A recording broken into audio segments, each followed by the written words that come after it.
네, 안녕하세요. 손쌤입니다. 네, 이제 마지막, 이 단원의 마지막 시간인 13차 시에 대해서 여러분들이랑 이야기를 한번 해보려고 합니다.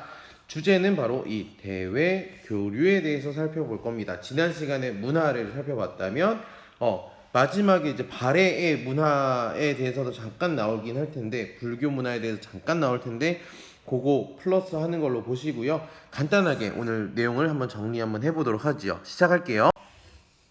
첫 번째는 신라의 대외 교류를 살펴볼 건데, 첫 번째는 당나라와의 교류는 어떠했는가를 보시면 될 것 같아요. 대표적으로 뭐 유학생, 승려, 상인 같은 사람들이 왕래했었다라고 되어 있고요.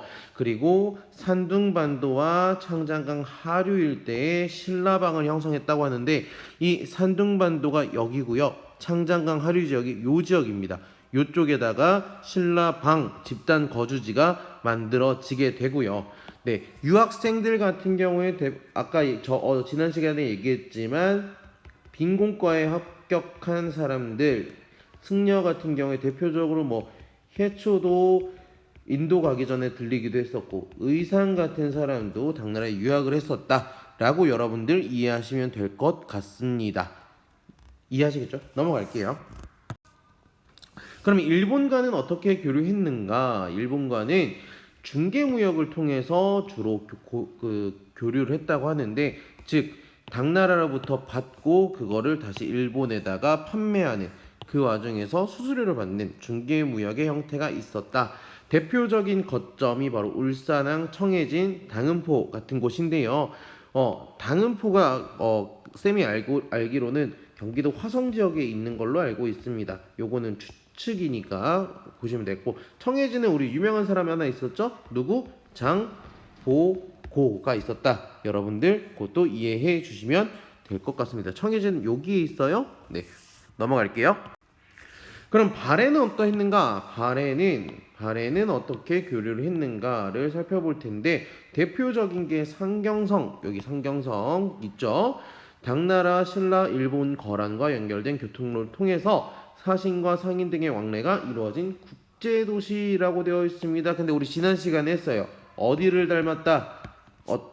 바로 장안성을 닮았다. 이 장안성 어느 나라다?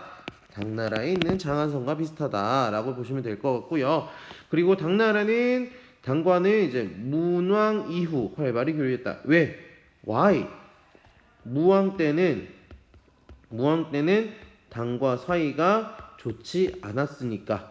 그래서 문왕 이후 활발히 교류했고, 수도도 상경성으로 옮기고 그렇게 얘기했잖아요. 많은 승려와 유학생도 어디에 있다? 바로 발해 유학생도 빈곤과에 응시해서 합격한 친구들이 많았다라고 보시면 될 것 같습니다. 넘어갈게요.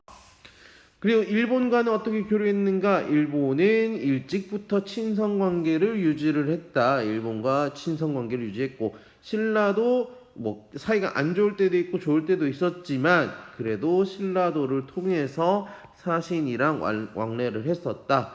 뭐 유목민족은 당연히 초원길을 따라서 교역을 했고, 그래서 발해 오도라는 건 도는 길 도자입니다. 그래서 발해를 갈 수 있는 5개의 길이라 그래서 거란도, 영주도, 조공도, 신라도, 그다음에 일본도라고 돼 있는데, 다른 건 뭐 거란이랑 가는 거, 뭐 영주로 가는 길이니까 영주도라고 얘기를 하고, 조공도 같은 경우에는 당나라로 가는 바닷길이라고 보시면 되겠습니다.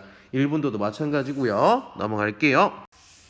그렇다면 이제 마지막으로 살펴볼 것이 바로 이 불교 문화에 대해서 이야기를 하는 건데, 바로 통일신라의 불교 문화는 이제 문화 유물 또는 문화 유적을 가지고 이야기를 합니다.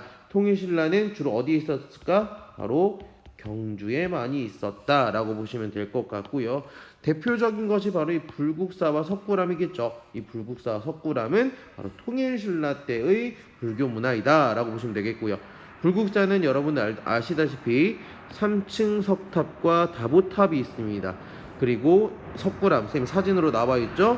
석굴사원이라고 되어 있고요. 이분 여기 있는 부처를 뭐라고 하느냐? 바로 본, 존, 불이라고도 이야기를 하더라라고 이해하시면 될 것 같습니다.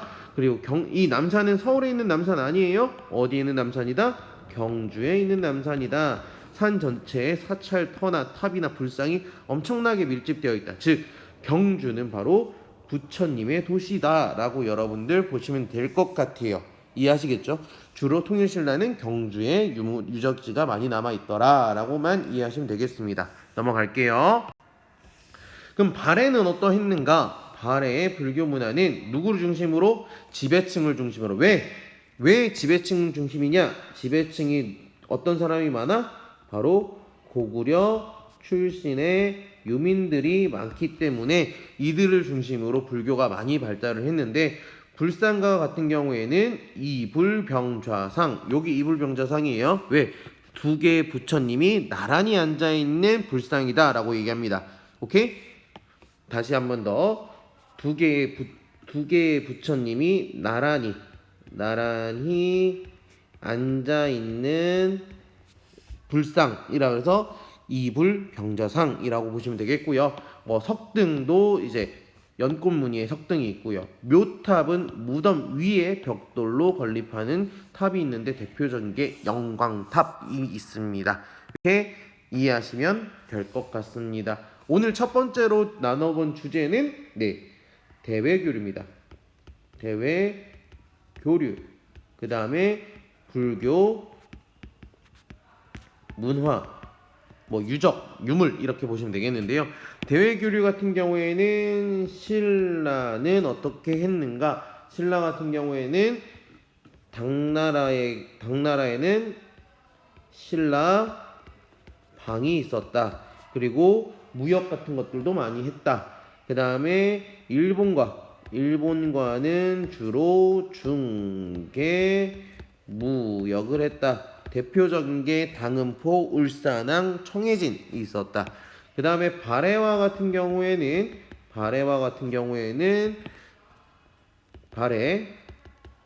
몇 가지의 길이 있었다? 5가지의 길이 있었다. 이 길을 통해서 당나라, 일본, 신라, 거란 이렇게 등등 초원길을 통해서 유목민족들과도 교류를 했었고요.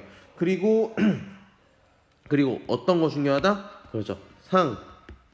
상경성. 다시 한 번 더 강조합니다. 상경성은 어디랑 비슷하다? 장안성과 비슷하다. 장안성 어느 나라 성이다? 바로 당나라의 성이다 라고 보시면 되겠습니다. 그 다음에 불교 문화 같은 경우에는 쌤이 어디를 중심으로 봐라? 경주를 중심으로 봐라. 대표적인 게 여러분들 아는 불국사와 석굴암이 있다. 그 다음에 발해는 누굴 중심으로? 지배층을 중심으로. 왜? 지배층이 누구 출신이니까? 고구려 출신이니까. 그래서 대표적인 게 뭐가 있다? 이불병좌상이 있더라 라고 여러분들 정리하시면 될 것 같습니다. 네, 이것으로 이제 2단원은 마무리됐습니다. 2단원 끝. 네, 그러면 이제 3단원에서 영상으로 만나도록 하죠. 고생하셨습니다.